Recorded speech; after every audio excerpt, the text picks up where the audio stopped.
Hello, everybody, and welcome to my Financial Friday. It is Cinco de Mayo, Friday, the 5th of May. Appreciate those of you who are joining me live. Thank you for joining me. If you're joining me recorded, I appreciate that as well. Want to make it clear, remind everybody this is an interactive experience. So if you're watching me live, post comments into whatever platform you're on, and I'll be able to see those and reply to them on screen and talk about your questions and help advise you. If you're watching recorded, no problem. Just post comments and I'll get to those in the future. But please make this as interactive as we can because I want to make sure that I'm giving you as much information as I possibly can to make this valuable. So let's start out with what the heck are we talking about today? Today, we are going to talk about what is really the best down payment assistance program available on the market right now. And that is the, drum roll please, California Housing Finance Authority's My Home program that can be combined with the ZIP program. And I want to explain big picture of what this is, how it works, and really do a deep dive into who qualifies for this, who should be using it. This is part of a series that I've been doing. I did 2 weeks ago, I did a video on the GSFA Platinum program. Last week, I did a video on the WISH program. This week, I'm doing the CalHFA Assistance Program. Next week, I'm going to be doing a live stream on how do we put this all together? How exactly can I buy a home with no money out of pocket? And there are ways to do it. And obviously, California Dream for All program, that's on pause right now. And that one will be coming back at some point in the future. But as of right now, we're looking at other options, other ways to buy a home. But the truth is, there are ways to get into a home with literally no money out of pocket. And I'm going to give you a teaser. Now, this example I'm giving you is a Dream for All loan, but the exactly the same. Looks like I'm having a little bit of streaming problems. The concept works exactly the same when we are doing it with the My Home or a ZIP program. I have a client who just closed escrow on an over $1 million property using Dream for All. And the program allowed you to get assistance to cover down payment and closing costs. Now, the reason I point out it's over $1 million is because in being Dream for All provided more funds. But how we apply the funds is what matters, not how much money we got. This client got into a home not only with no down payment, he paid no closing costs. He actually got a refund of the initial earnest money deposit he had paid. He even got a refund of the appraisal money he had written me a check for. And we even had an extra $42 left over that we applied towards the principal payment to make a pay down on his mortgage at the time that we closed. He literally got into a home with zero money out of pocket. So next week, that's what I'm going to talk about is the recipe. How do we actually put all of this together and buy a home with no money out of pocket? And there's multiple ways to do it. And I'm an expert in guiding you through all of that. So I told you I want to make this as interactive as possible. So I already have a question. So Juan, thank you for participating and giving me your question. You said, what's the average closing cost for a $500,000 loan? Well, that's a loaded question. If we're doing down payment assistance, your closing costs are typically higher than normal. So historically, people have said, oh, about 3% of your purchase price is an average amount for closing costs. Well, I like to say your minimum is typically going to be about $10,000 in closing costs. Now, on a $300,000 home, somebody's going to say 3%. Well, that's going to be approximately, $9,000. Yeah, I think the minimum is $10,000. And once you're on higher price points, 3% is a pretty fair ballpark. But sometimes with down payment assistance, you could be pushing 3.5% or 4% of your total amount out of pocket for closing costs as a percentage of your loan amount. So what's the direct answer for a $500,000 home? To answer Juan's question, we're probably looking at about $15,000 on average. And if you are using down payment assistance, I would say it might be closer to $20,000 of down payment, but there's lots of ways in which we can pay for that. So Juan, thank you for that question. And I definitely want to continue to answer questions. So if you have questions, post them into whatever platform you're in and I'll address them. So let's talk about the CalHFA program. CalHFA And I'm gonna give you a general overview and then I'm gonna dive into specifics. CalHFA's program is one of the longest standing programs around. It's changed a little bit over time, but it's actually, in my opinion, the most aggressive when it comes to the most amount of money it will give you for the best interest rates and terms with the best repayment terms other than Dream for All. Now, Dream for All was part of California Housing Finance Authority, CalHFA.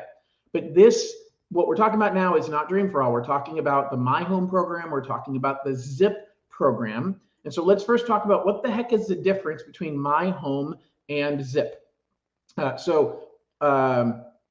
right, so I will answer. I have a question here I'll answer in a minute. I'll first go over what is the difference between My Home and ZIP. So the My Home Assistance Program is your down payments. And so that means if you're doing a conventional loan, conventional loans require only 3% down. So the My Home program would give you 3% of your purchase price towards your down payment. The conventional loan through Fannie Mae loans you 97%. The My Home loan loans you 3%, and you need 0 down payment. So that's what the My Home program does. You're responsible for the closing costs yourself, or the seller can pay for closing costs. Now, when you're doing a conventional loan, the most the seller can pay for closing costs is 3%. That means that if you said, gosh, John, I want to buy a home using the My Home program, and I don't want to use ZIP, and I'll explain to you in a minute why you might not want to use ZIP. You said, I want to use My Home, but I don't want to use ZIP. So how much money exactly am I going to need? Well, you can get a seller credit to pay 3% of the purchase price towards your closing costs. But as I mentioned to Juan a couple of minutes ago, we're probably looking at closer to 4%, 3.5% to 4% on average for down payment assistance loans. So that means you've got easily an extra 1% that's coming out of your pocket beyond what the seller is paying for. And so when you're doing a conventional loan, you might say, man, I just can't come up with that extra money, or I can't get the seller to give me a seller's credit. So how do I make this work, John? Well, one option is to layer it with the WISH program. I'm going to get into that next week to layer all these together. But in the meantime, what you say is an extra loan, a third loan that you can get anywhere from 2% to 3% of the purchase price as additional assistance. The problem is a ZIP loan makes your interest rate on your first mortgage way more expensive. Depending upon the market and where things are at, there have been times when the ZIP loan's only a little bit more expensive and it's worth it. Today, it's not. Getting the ZIP loan raises your rate. We'll take a look at rates in a few minutes, but getting a ZIP loan raises your rate pretty significantly. Now, here's why they call it ZIP. Because on the My program, you are going to make a monthly payment, no payment. You're going to pay interest, and you're not writing a check for it. So let me speak more clearly. You're going to accrue interest for that 3% down payment on a conventional loan, and they're going to add 1% per year in interest. On the ZIP loan, they add no interest on the ZIP loan. But what they do is they get you by charging you a higher interest rate on your primary loan. So again, the My Home program is the down payment. If you're doing an FHA loan, then with My Home, you get 3.5% of the purchase price to go towards your down payment because FHA requires 3.5% down. And so we have to take the 96.5% we get from FHA, the 3.5% we get from My Home, and that puts us still at 0 down payments. But we have the same issue, which is we've got closing costs that are probably around 4% of the purchase price. So instead of needing to get a ZIP loan, the cool thing about FHA is that FHA will let us get up to 6% of the loan amount in purchase price in seller credits. Now, why would you want 6% when I said the closing costs are going to be closer to 4%? Because with the My Home program, you can actually do a temporary buy down. And that means that you can use about 2% of the purchase price to pay to lower your interest rate for the first 2 years. That means that if a 6% credit from the seller, 4% of that goes to pay for the closing costs, The other 2% can do the temporary buy down. It will buy down your interest rate so that instead of being at 6.25% for the next 30 years, you're at 4.25% for the first year, 5.25% for the second year, and then 6.25% for the remaining 28 years, with the expectation that interest rates should fall within the first 2 years. Now, it's an expectation, it's not a guarantee. So I'm not promising you interest rates are going to fall in the next 2 years, but it's highly likely. We saw just this week the Fed raised interest rates. That didn't impact mortgages. As a matter of fact, the jobs report this morning impacted mortgages more than the Fed did the other day, because the jobs report this morning shows that there's a lot of jobs still being created, and that's an inflationary thing that causes inflation when lots of people are working. That sounds kind of backwards, but it's true. And so there's worry that, hey, because jobs are still going strong, we're going to keep seeing inflation, and therefore there's worry the Fed's going to have to keep raising interest rates. If you have questions about this stuff, watch and subscribe to my John Lone King YouTube channel, because on that YouTube channel, I do weekly market updates, and I've got one coming out today talking about this whole dynamic. But here's the bottom line. You can use the My Home program without a zip on an FHA loan. You get a 6% credit from the seller that pays for all of your closing costs, and it buys down your interest rate temporarily for the first 2 years, and that's really when you need it most. So the back to the question I put up here, and then I'll get to the question that Pulse Powered had plugged into the comments, and that is, what is the difference between the My Home and the zip? You always use the My Home first, because the My Home, yes, you're paying 1% interest on the My Home versus 0 interest on the zip, but your interest rate on the bulk of your money, the conventional loan, is significantly lower without the zip, significantly higher with the zip. So in the current environment where rates are the way that they are, the zip does not make sense. As a matter of fact, the 3% zip doesn't exist in most cases because they can't raise the rate enough to get a credit of another 1%. So here's the final piece of what I'm talking about that I'll summarize, which is down payment assistance is never free. It is best if you can come up with your own money. So if you have a family member who's willing to give you a gift, that is cheaper financially than using down payment assistance. Now, it might have a pretty high toll emotionally, because you got a cost to, that family member saying, I'm the one that caused you to be able to buy that house, and it makes your family member almost feel like you're obligated to them, or it makes you feel like you're obligated to them. So I understand there's an emotional toll to purchasing a home using a gift money from family, but financially it's way cheaper. Same thing if you had the option of using your 401k money instead of down payment assistance. That's more of a toss-up, but there's a lot of situations that I'll tell you it makes more sense to pull money from your 401k instead of using down payment assistance, because all of these programs are My Home program, and with the ZIP program, you'll make no payments on either of those loans at any point in time. All right, so let's get to one of the questions I was asked. By the way, if you have any questions at all, feel free to post those questions into chats. I'll pull them up live while we're talking. I want to make this as interactive as I possibly can. So Pulse Powered got in on the Dream for All program. Congratulations. The closing date is 40 days from today. Will I experience any backlog as far as the Dream for All processing is concerned? So no, I don't expect you to have a significant backlog. Let me use proper English.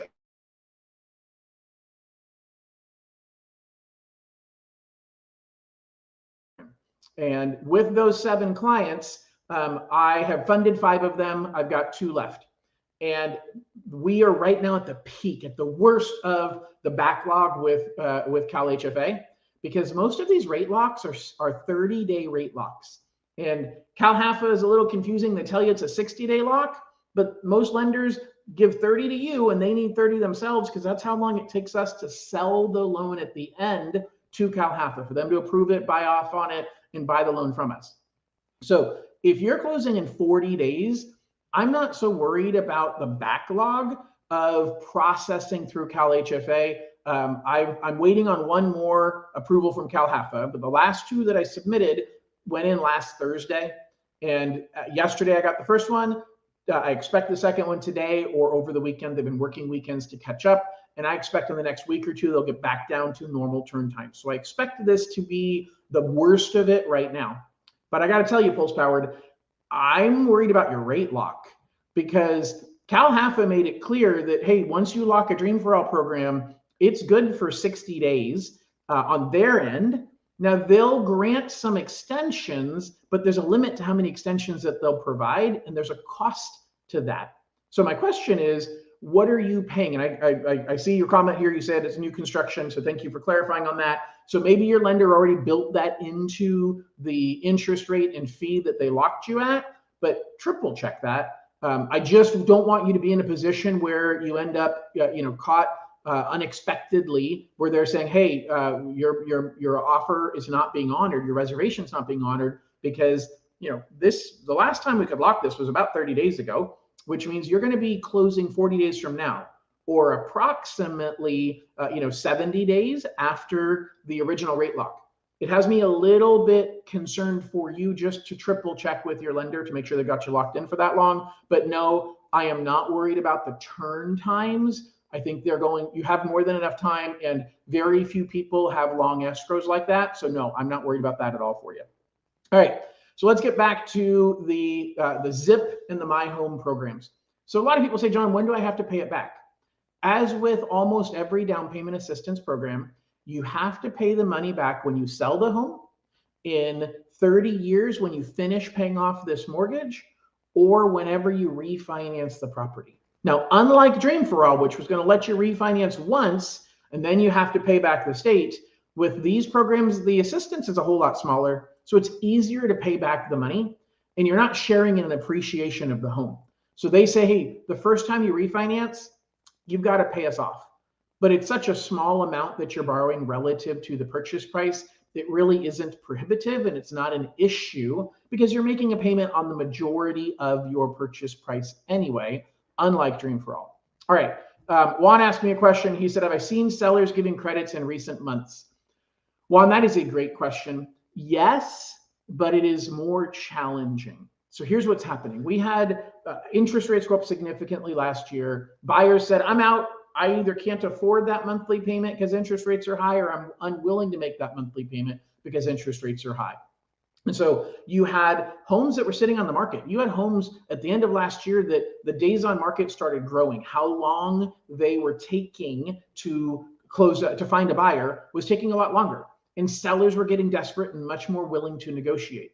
Well, now we fast forward to this spring, there's still not a lot of homes for sale. And that's the challenge. We've got buyers, there aren't that many buyers, but there's also not that many sellers. And so it's a highly competitive market, even though there's not very much activity. It's really backwards. If you were to look at the number of home sales, you would say, oh my gosh, there aren't that many home sales. And it would give you a distorted view of the market. And the fact is that it is a tight market, because there's no inventory. There's no sellers selling, because sellers have no incentive to sell right now. The few sellers that are selling are ones that have to, but the buyers there's very few buyers that are buying. And if a house is priced appropriately, it is selling very quickly. So the only real option to get seller credits is if you've got a house that was overpriced. And you say, you know what? Okay, I'm willing to accept they're overpriced. And where it is overpricing comes from, it comes from an emotional seller that thinks my house is better than my neighbor's house. I have purple walls and I hand painted those purple walls, and that makes my house better than anybody else's home. And so that neighbor next door that sold for $500,000, mine's worth $530 because I hand painted every single wall inside the house purple. Well, the truth is most people don't want purple walls, and nobody cares that you hand painted it. And so you're not going to get $30,000 extra. But that seller is tied to that price. And so you say, hey, Mr. Seller, I am doing an FHA loan, and I want you to give me a 6% seller credit. Well, guess what? 6% on $530,000 is just over $30,000. And so now you got a $30,000 credit. The seller still gets their $530,000. They can go to their friends and their neighbors and say, see, I told you I was right. My house sold for $530,000.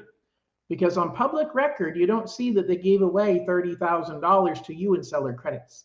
And so the seller wins. They didn't have to lower their price. And you appealed to their need to sell the house at that price. So Juan, that's where you're going to get seller credits, is you're going to get it by having a great realtor on your side who's going to help you to review the market and find the house that's likely to have a price drop. And realtors understand that. Realtors understand that, hey, if I was a listing agent, knowing what I know about this area, knowing what I know about the price on that home and how long it's been on the market, I'm positive the listing agent is pressuring that seller to lower their price. At that moment is when you strike. At that moment is when you write the offer that says, I'll give you full price. I just want a credit. And often the credit is similar to what they were already willing to lower the price, but they get to win because in their mind, they still get their price. So I hope that makes sense and that helps you to strategize on how you can make it work. So yes, you can get seller credits. I think it's going to be tough and it's going to be hit or miss depending upon exactly where you're buying, but I'm seeing it regularly. It just has to be strategic because there aren't a lot of sellers and there's the well-priced homes are still moving quickly. So hopefully that makes sense. All right. Edwin asked a question, when will Dream for All get new funding? So I have a video on that in my library on both of my channels, but I'll give you the simple answer, which is sometime in the next 14 months. The money has been allocated. The state of California set aside $300 million. That's exactly the same amount of money that we got 2 months ago. They set aside $300 million in the upcoming budget year. The year for the state runs from July 1st through June 30th. So July 1st of 2023 to June 30th of 2024. I highly doubt they're going to release the money on July 1st. I honestly think that they're probably going to modify the guidelines a little bit and decrease how much money each person can get. That's my gut. The money is actually going to go faster. That money lasted for 8 business days, but on the last day, they told us on a Thursday night that, hey, we expect the money to run out by probably Monday or Tuesday of next week. So based on how much has been reserved every day, we think we have about 2 or 3 more days worth of money. All of the rest of the money was gone in 2 business hours, 3 business hours. They opened it up at 8 o'clock in the morning, and by 11:30, so that's 3.5 hours, all the money was gone. And so now when the money's released again, you're going to see a bunch of people who luckily are already in escrow at the time. They're going to take advantage of half the money, or they're going to eat up half of the money. And then the rest of us are going to be scrambling to get an offer accepted as quickly as we possibly can. And so the challenge is, do you wait? Because if you wait, you're going to end up part of that bidding war. Part of everybody, hey, I know this is my only weekend to get an offer accepted and take advantage of the Dream for All money. And so I'm going to pay whatever I need to over asking price. Or you just buy a house today. If you can afford it and if you can qualify for it, buy a house now using the My Home and the ZIP program, or the ZIP My Home and or including the ZIP program, and you'll be in much better shape because when those prices shoot up, you can refinance, consolidate everything into one loan, and have a lower monthly payment instead of paying that higher price. So hopefully that helps. Check out the video. It's about 5 minutes long, and it explains a little bit more detail about what I was just discussing. Okay, so do I pay interest on the My Home and the ZIP program? So you don't pay any payment on either one of the programs. The My Home program, 1% per year is added to the balance. And so if you got $5,000 on the My Home loan, then you would have $500 added to that the first year. And at the end of the first year, your balance is $5,500, approximately. I'm simplifying the math. Now, the next year, you have 1% interest added, but your balance is higher. Your balance is now $5,500. So instead of adding $500, it's $550 is added because $550 is the 1% of the $5,500. So it's compounding, but it really doesn't grow that quickly. So you don't owe that much money over time. And it's actually way cheaper than the Dream for All money, because Dream for All, you're paying a percentage of your appreciation. In this case, you're paying 1% interest, and it's 1% on the $5,000 or $7,000 or $10,000 or whatever the number is that you got in assistance. That's what you're paying interest on. All right, so hopefully that makes sense. Now let's talk about what types of loans are allowed for the My Home and the ZIP program. So here's the greatest part. The Dream for All program only allowed conventional loans, but the My Home program allows conventional, it allows FHA, it allows VA and USDA. So we can layer this with any number of different programs based on what your needs are. And so it's way more flexible. A lot of people didn't qualify for Dream for All because they didn't have good enough credit to meet the conventional guidelines. Well, guess what? The conventional guidelines for Dream for All are the same as the conventional guidelines for the My Home program, except you can have the option to do FHA. You can do a loan with a bankruptcy that's only a couple of years old. You couldn't do that on a conventional loan with Dream for All. So it's a lot more flexible. You can buy a home USDA with 0 down, and you can use the My Home to pay the closing costs. Lots of flexibility on how we structure this. And so that's why I really, really like this program. All right. Pulse Power asks, can lenders cover some of the extension costs on the Dream for All? Lenders can do anything they want to do. So the answer is, of course they can. Will they? There's very little profit in any of these down payment assistance loans compared to a traditional loan. And so a lender, let me put the question back up so I can actually be addressing the question. When we do these loans, we're doing them, there's something called the Community Reinvestment Act. It doesn't apply to mortgage companies, but it applies to banks that say, hey, you got to reinvest into the community that you're working in. And this kind of fits into the same category. Lenders are willing to do down payment assistance loans because we're serving a segment of the community that needs service. But we don't make anywhere near as much money. I'm not telling you we're losing money per se, but we're not making very much money at all. Our profit is very, very, very, very small on these loans. And so could the lender cover the extension cost? They can do anything they want. It's highly unlikely on down payment assistance that a lender is going to pay for a closing for an extension fee, because in a lot of cases that eats up all of our profit. It is typically about 0.25% for a 15-day extension, which means it'd be 0.5% for a 30-day extension. And in most cases, that's about the profit margin that we're operating on. So there's not a lot of money in there for a lender to pay for that. Can they? Absolutely. If that lender is affiliated with the builder and the builder is feeding business to that lender, then they may be more willing to do it, especially if you get mad at the builder. And I know that you're buying new construction. So that's just a little piece of advice there, is bring it up to the builder saying, hey, the lender told me I can do this. They didn't tell me there'd be an extension fee. I think they're taking advantage of me. I know I'm being a little mean here, but hey, if you're trying to save some of your money, that's the way you'd approach it with the builder. It doesn't mean the lender is going to do anything, but it's definitely an approach you can take. All right. So we talked about what types of loans are allowed on the Dream for All. Let's talk about what does it take to qualify. Income ratio requirements. You can spend between 45 and 50% of your income, depending upon your credit score. So if you're a higher credit score, you can spend a higher percentage of your income. A lower credit score, it's going to be a lower percentage of the income. But basically, it's somewhere between 45 and 50% of your income. The minimum credit score for an FHA loan is going to be 640, which is way better than the minimum credit score of 680 that they required on the Dream for All conventional loan. You still have the same rules if you're going conventional, but if you're doing FHA, VA, or USDA, they'll go down to a 640 credit score. So it's way more flexible because we can pick and choose which program we're going to layer in with this. And again, the My Home is flexible. The My Home program says we'll give you 3.5% if it's FHA that requires 3.5% down, or we'll give you 3% if it's a conventional loan that requires 3% down. And one of the cool things about this is you can layer it with your own money. I've actually done loans with people where you do a conventional loan, we layer it with some of your own money, and we buy out of the mortgage insurance so that you never have a monthly mortgage insurance payment. It helps especially if you're trying to stretch your qualification.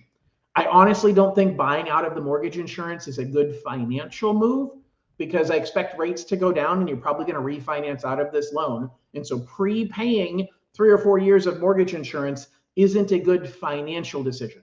But when it comes to qualification, it's a great strategy to help you qualify for a higher price, to stretch your limit. If you're saying, gosh, Sean, I'm in competition on this home, and I know you said you qualified me for $500,000, but I'm trying to get myself up a little bit. I'm trying to get myself to approximately, $515,000. Well, one way is we buy out of the mortgage insurance. So there's some strategies that we can use on conventional loans where we take the My Home money and we combine it with seller credits, we combine it with some of your money, and we're able to stretch your buying power a little bit further.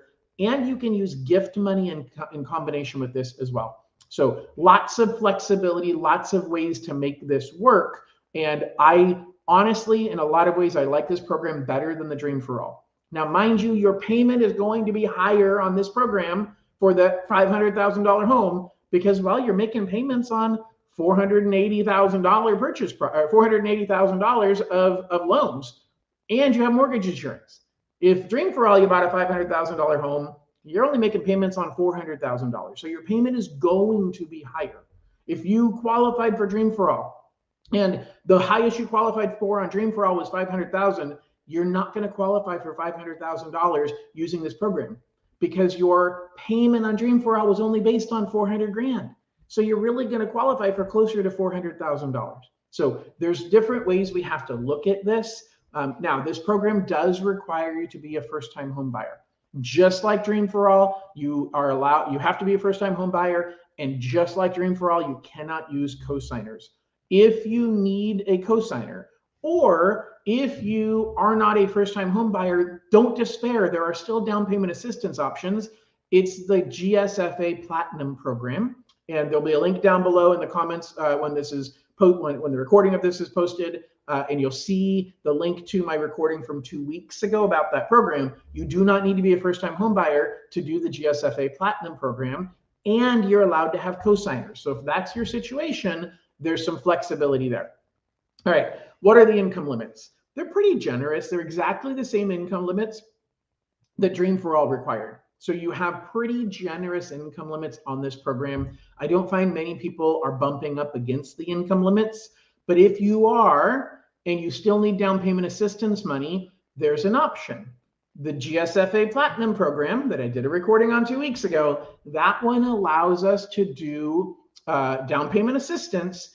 And if you go FHA using the GSFA Platinum program, there is no income limit. So even if you're higher than what the income limits are for your county, don't say, oh my gosh, I have to put a down payment.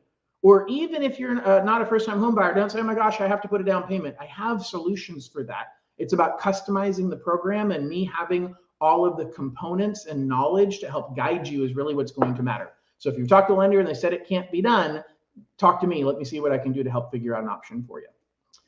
Now, what about high balance loans? High balance is a territory in and of itself. So high balance is any loan amount higher than $726,000 that is in a market that is deemed a high balance market. So for example, the San Francisco Bay Area is deemed the highest of the high balance markets. You can do a loan amount of $1,089,000 in the San Francisco Bay Area, and you can still consider it to be a conventional loan.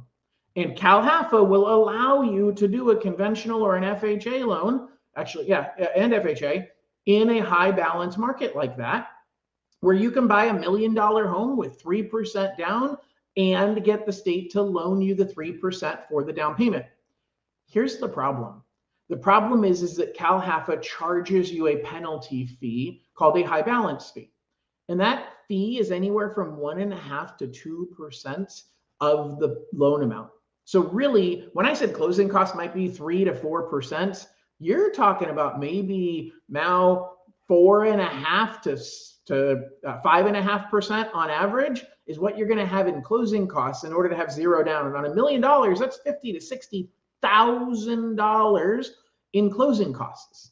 Now you can ask the seller to pay for some of that, but doesn't that kind of defeat the purpose of getting down payment assistance if you have to pay a bunch of extra money for the closing costs? So very rarely have I found that it makes sense to buy a home using this program for down payment assistance and have a loan amount higher than $726,000, even if it's allowed in the county that you're in. Now, Dream for All changed that because they're giving you so much money for assistance that I was able to take a big chunk of your assistance money and use it to pay for all of those fees, and you still got a good sized chunk of money that you were able to use for down payment. But when you're only getting 3% in assistance and it costs you 5% in fees to get it, and I'm referring to the high balance, I'm hard pressed to justify that being a good idea. Okay, you're paying almost an extra 2% in total fees, 2.5% sometimes in extra total fees, and your benefit is you're getting 3% towards closing costs. It's kind of a wash in doing high balance loans using My Home and Zip. You can, but it's rare that it makes sense in this market. All right, remember, if you have questions, if you're watching recorded, post them in the comments. I'll go back and get them. If you're watching live, please post your comments in here and I'll make sure to capture them as we go. So let's talk about what do the rates look like. And Anna already got me there. So Anna, show us what the rates look like. Anna, thank you, Anna. All right, so let's make that bigger, Anna. Let's see if we can zoom in there a little bit or get rid of me. Perfect. All right. So here's what we're looking at. Rates are, you'll see two different columns for conventional. You'll see a column that says standard rate lock and a column called low income. So if you make less than 80% of the area median income, you get the ability to have a lower interest rate on your loan. You get lower or cheaper mortgage insurance, and you're likely to qualify for WISH funds. Last week, I did a video on the WISH program, and the WISH program gives you up to $29,000 of additional down payment money. So if you are under 80% of the area median income for your area, there is a good chance that you're not only going to get better interest rates and lower mortgage insurance, but you can have an extra $29,000 from the WISH program if you happen to fall into the low income category. But what you'll notice is that the rate's at 6.375 when we're using down payment assistance. So that's the second row of the first column. And then right below that, it says, well, what if I want to get 2% extra for Zip money? You're getting 2% free. So let's call it a $500,000 loan. They're giving you a 2% loan or 10 grand in extra money, and they aren't charging you any interest on it. You still have to pay it back. So it's not free money. It just is free because they don't charge you interest. But because you're putting 3% down on a $500,000 home, you're borrowing $485 grand. And what this says is your rate goes from 6.375 on that $485,000 up to 7.75 on that money. So you're talking about a significant bump in interest rate to get 2% extra. Now, to get 3%, 1 extra percent, you're only paying 1/4% more in interest rate. So what this says is in today's market, if you really need help with closing costs, and if you're really going to go with the Zip program, go all the way to 3%, because there's no point in going part way when you can you pay an extra 1.5% interest to get 2% credits. Then you only pay an extra 1/4 on top of that to get an extra 1% in credit. This is where having an expert like me to guide you can tell you, hey, I wouldn't use Zip money at all unless you need to. But if you're going conventional and you need to use Zip money, go all the way to 3%. Because it doesn't cost you that much extra. Versus FHA, FHA is at 6.25 today if you are using down the My Home, but if you get a 2% Zip loan, you're paying 7.75, and there isn't even an option for 3%, as it shows right here, not applicable, because the My Home with the 3% Zip on FHA, there just isn't enough, the market, they can't raise rates enough on an FHA loan. It's called the law of diminishing returns is really what I look at, but average interest rate before they won't find anybody wanting to take on that loan. And the simple reason why is because if you're charging a significantly higher interest rate, then the homeowner is likely to refinance even sooner. And so the further away they get from market rates, the faster you're going to pay off that loan, and they're never going to recoup their money. And so that's why there's times when, for example, the GSFA has not only the Platinum program, but they have the Open Doors program. But the Open Doors program, the door is closed. There is no money for the Open Doors program because they can't raise rates enough to get enough money back to fund the program. And it really proves my point.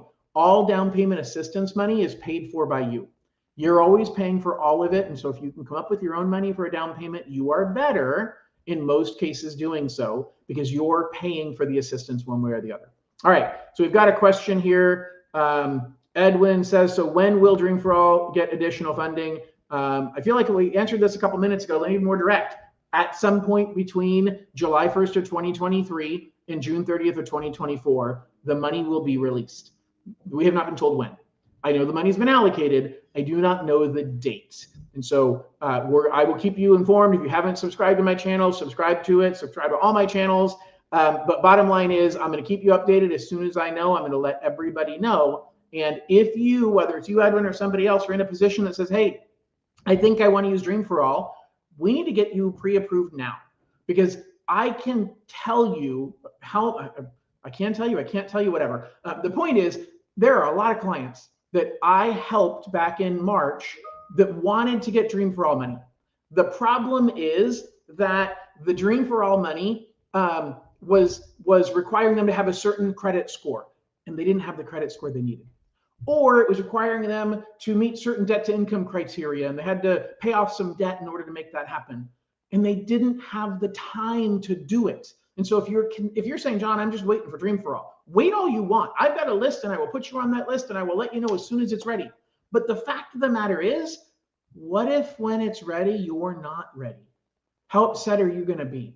So let's make sure you're ready now. And so Anna's going to show you on the top the QR code that you can click, that you can take a picture of or scan, and it'll take you to my web app so that you can download my mobile app and you can start the application process, because that's really the key, is getting started now. And how do you get started? You get started by going right over here and clicking on this QR code, or right up top where it says visit johnloneking.com, and I will get you pre-approved now. We'll do a soft credit pull. I'm not going to ding your credit, but I'm going to make sure that you're ready, because you don't want to be in a position where you're waiting for the Dream money, it is released, and then you find, oh, wait, I wasn't really as ready as I thought I was. Do not let that happen to you.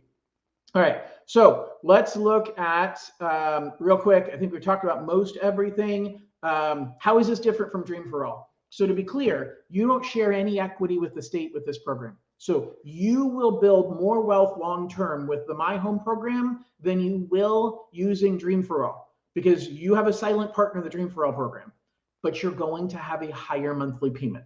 And so for some people, they just can't qualify for the payment that it's going to take. For other people, they just aren't willing to make that payment. It's not for me to choose. It's for you to choose, but just recognize Dream for All, when it comes out, prices are going to spike. You're going to pay more for the home. And so you have to make the decision, is that worth it or not? The last thing before I get to my final questions, and we're going to wrap up here in a couple minutes. So if you have questions, make sure to post them right now so that I can pull them up and comment on them. I see one already. But will this money run out like Dream for All? And the answer is no. This is a perpetual program. This one has funds all the time. I've been in this industry for 23 years. It's never run out of money the entire time that I've been in the industry. Now it's changed forms. It's changed guidelines. It's looked different from time to time. So I think that that's likely to happen, but it's not going to run out of money. It doesn't run out of money. It is the reason that California Housing Finance Authority exists. One of the main reasons is this My Home program. So let's go ahead and dive into questions. So again, if you're watching live, please feel free to post those questions now. If you're watching recorded, post them and I'll catch them later. All right, so first question, is USDA CalHFA loan also a good option? It's a great option. Next week, when I talk about how to buy a home with zero money out of pocket, USDA is going to be a big part of that conversation. USDA is geographically restricted, so you can only buy in certain markets, and it's income restricted. And so you have challenges sometimes qualifying for it. But using the USDA with CalHFA is a great option if you meet the USDA income criteria, which are a lot lower than the CalHFA's income criteria, and you have to meet the geographic restrictions. So USDA is designed for rural areas, and so you need to be worried about that location. You're worried about where you're buying.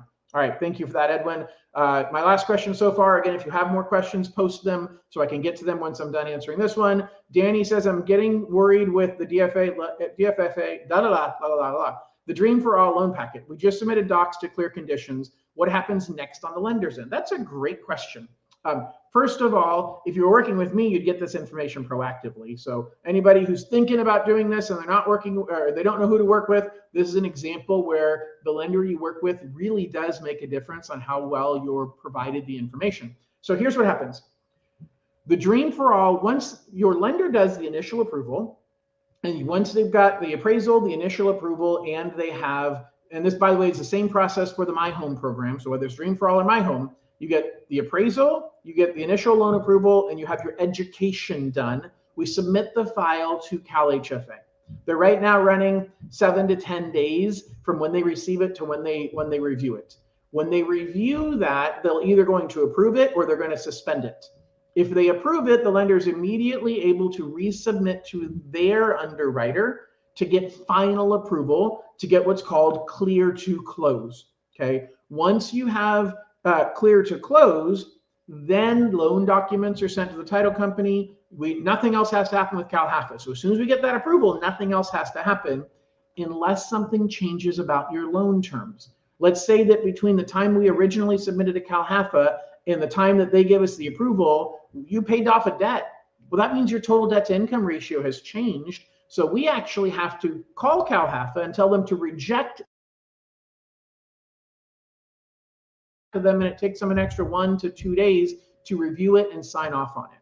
So you got to be careful that just because you have the approval from CalHFA, if anything changes about your loan terms or your debt to income ratio, the loan likely has to go back to CalHFA, but it goes to the front of the line. It goes into a different line that takes 1 to 2 days to review. Once that's done, and the lender signs off on CalHFA's final approval and all of the other conditions that they might have needed from you, the file is sent to the title company for a notary to come meet you to sign your paperwork. Once you sign your paperwork, you're also going to be providing any additional money you need out of pocket. So depending upon how your lender structured the loan, you may or may not need extra money out of pocket.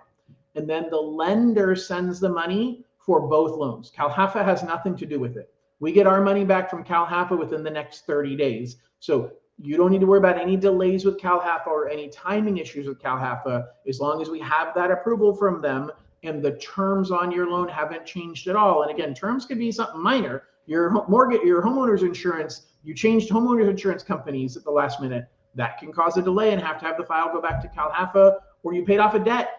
That can cause a delay and have the file go back to CalHFA. So hopefully that answers your question, Dan. I appreciate you asking the question. I'm going to fill for a quick 30 seconds while I leave room for you guys to ask any more questions. So if you're watching live, you have any more questions, post them right now. Otherwise, I'm just going to do a quick plug. Next steps here, as Anna has put up here. If you're ready to start, then go ahead and scan here.